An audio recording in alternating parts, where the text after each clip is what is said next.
I always wanted to have a motion control head in combination with a slider because we shoot a lot of interviews, and I think that second moving angle with a motion control head adds so much to your production value. And since I've been using Zeapon sliders for the longest time now for our YouTube channel, but also for big client production, I was really thrilled when they came out with their own motion controlled head. So after using the Pons motion control head by Zeapon on one of our biggest productions yet with 7 shooting days, here's my review.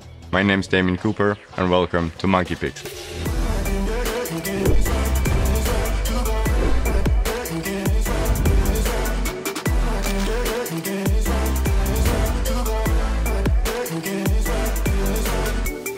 So first of all, what is it? The Zeapon Pons Motorized Pan Head is a small electrical unit that you can put on top of your tripod or you can put it on your slider. And it basically does nothing more than just pan your camera from left to right or 360 degrees. Overall, the system is pretty smart. By turning it 90 degrees, the screw pops out and it's either a 3/8 or a 1/4 inch, depending on what you need. And although I do like the system, I found it a little hard to attach something to it because as soon as you put a little bit of weight on it, then obviously the screw goes back into the pan head and that makes it quite hard to mount something to it. The unit is powered by a Sony NP-F battery and those last forever. You can take a small one or a bigger one and you never really run out of battery once you have a full battery attached to it. You also have some physical buttons to change the speed and the direction if you don't want to use the app, which we are going to talk about a little later. We also have a remote in so you can link it up to your camera and shoot time lapses, and we also have a USB-C port. And here's where the system is pretty cool because as of right now we only have a pan head and this is how we used it 90% of the times, and we put it on a slider and then we just had it as a second angle for some interviews or some explainer videos,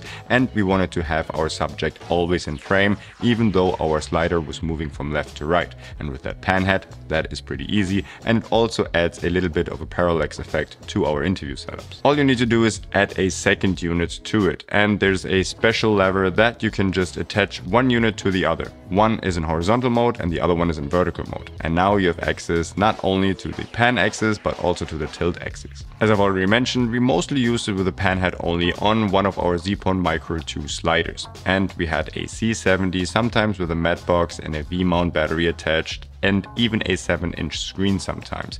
And it worked fairly well, and the pan head itself can actually use up to 50 kilos of horizontal payload, which is only achievable if you put it on a tripod because, well, then it will exceed the limit of the slider.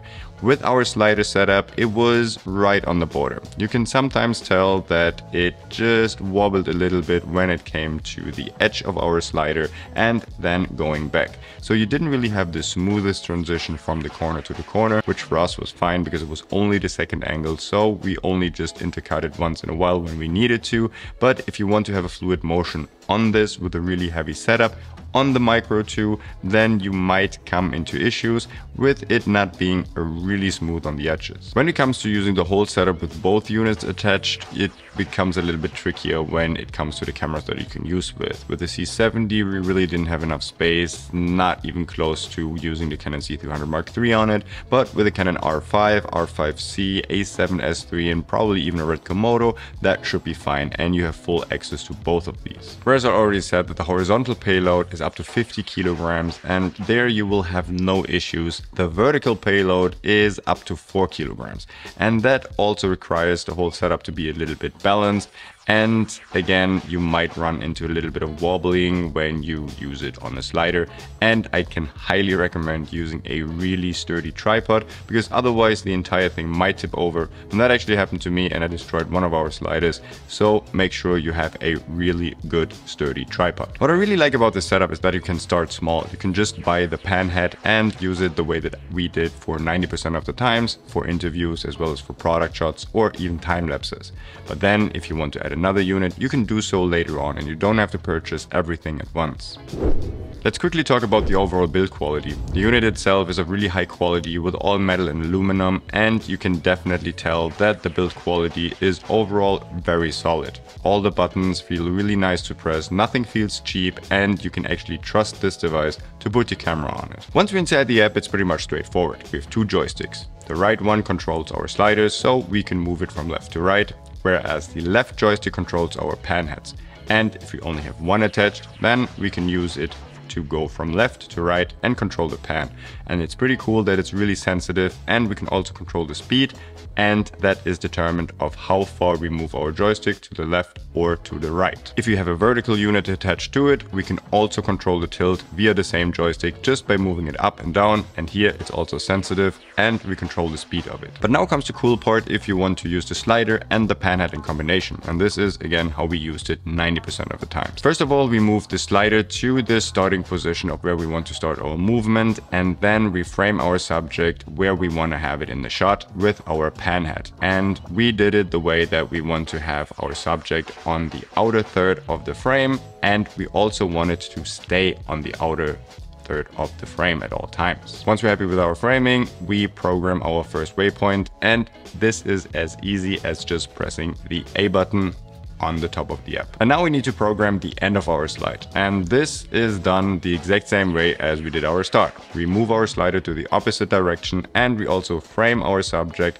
on the exact same position as we have in the beginning, with adjusting our pan. Once we're happy with our second framing, all we need to do is press the B button. And now we have two waypoints programmed, our start as well as our finish. The only thing we need to do now is set the speed for our slide. And it also tells you as how long it takes from one end to the other on the top right of our app. And right now, as you can see, it's 12.7 seconds. And by using the total speed slider, we can either increase the speed or decrease the speed of our entire slide, and now have full control over it. All we need to do now is start our slide. And what I like to do is I like to loop it so that it goes from left to right indefinitely until I tell it to stop. And this is done by just pressing the button on the bottom left of our app and then hit the play button on the bottom of our app. And then the slider goes from left to right until I tell it to stop. So this is a really simple way to just set up a slide from A to B and also have your subject in the same framing from start to finish, which wouldn't be possible if you were only using a slider and not a pan head. And this is again how we use it most of the times, but it doesn't end there. The slider has a lot of different other functions where you can set up smart, intelligent time-lapse functions. You can also set up different kind of AI time-lapses, panorama time-lapses. You also have a photo mode where you can connect it to your camera, and then it programs itself via time-lapses.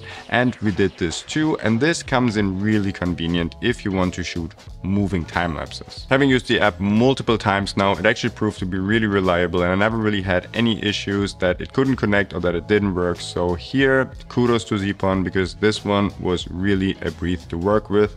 However, make sure before every shoot, especially the more important ones, that everything is up to date and the firmware on all of your devices is updated, because you might run into any issues if they update the firmware on one of these devices, because then it might not work with the app anymore. So make sure everything is up to date before you start shooting. So as you can see, I really like the system, and there's so many more features that I haven't even had the time to use, because most of the times we just use it in a simple way, and therefore it worked wonders. There is one big thing that I wish they would improve on, and that is make it easy to have some keyframes in it to fade out our slide and then go smooth from left to right. Because the way we set it up, it was kind of hard, because as soon as you reach the end, there's a hard stop, and that introduces a little bit of a wobble, especially with bigger setups. The craziest thing about this setup though is the price tag, because if you compare the entire thing, the slider with two pan heads, so that you have the pan and the tilt axes, with other brands where you usually spend multiple thousands of dollars to achieve the same capabilities, it comes in fairly inexpensive. The slider, depending on how big you want to get one, is around $500 to $800, and one of the pan heads is $250. With the tilt arm, I think the entire unit comes down to less than $600. So for around $1,500, you can get an entire slider setup with a pan and tilt motion controlled head, which is way cheaper than most of the competition out there. And again, it works fairly well.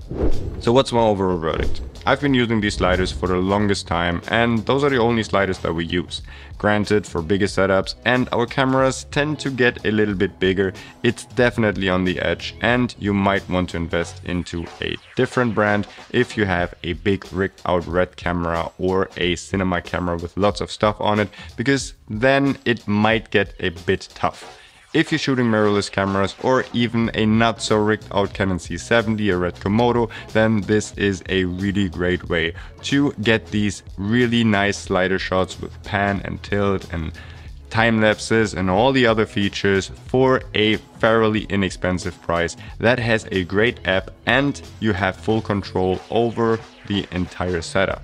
And again, we will continue using it, and we used it on one of our biggest productions that we have shot lately. And since I've been talking about the Canon C70 and how we rigged it out with V-mount batteries a lot, if you're interested in them, then check out this video right here. Also, make sure to give this video a like because it really helps the channel grow.